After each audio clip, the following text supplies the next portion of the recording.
সাহসের দিক থেকে সেরা, রাইট কিনা? এই কথা বলছি, রাগ করলেন? নোয়াখালী আজকে একটা জেলা না, নোয়াখালী হচ্ছে একটা স্বপ্নবাদ জেলা, রাইট কিনা? এটা কি প্রমাণ আছে? তাহলে নোয়াখালী কি একটা জেলা শুধু?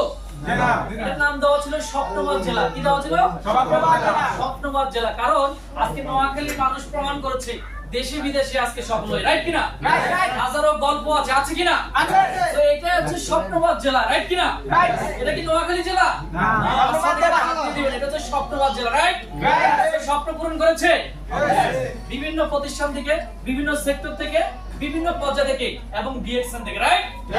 নোয়াখালী মানে হারুন ভাই, নোয়াখালী মানে জহির ভাই, নোয়াখালী মানে হচ্ছে বেলাল ভাই, নোয়াখালী মানে হচ্ছে আমাদের ওই শাহিন ভাই। একটু শুনতাম 2017 সালে 18 সালে যখন জয়েন করছি, কিন্তু এখন নোয়াখালী মানে হায়দার ভাই, রাইট কিনা? নোয়াখালী মানে কি? হায়দার ভাই। এখন এক নাম সবাই হায়দার ভাই, নোয়াখালী মানে হচ্ছে হায়দার ভাই। সো আগামীতে আপনার নাম আসবে, রাইট কিনা? প্রস্তুত আছেন? নোয়াখালী মানে নাম কি? আপনার নাম বলেন। নোয়াখালী মানে কি? আপনার ফেডিং নাম বলেন। নোয়াখালী মানে কি?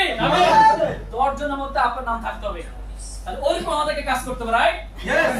2017 সালে যখন আরম্ভে শুরু করেছিলাম, তখন অনেকে বলেছে তুমি তো সবার শেষে এসেছো, তুমি তো সবার শেষে শুরু করছো, তুমি তো অনেক সবার পিছিয়ে পড়ে গেছো, হবে না।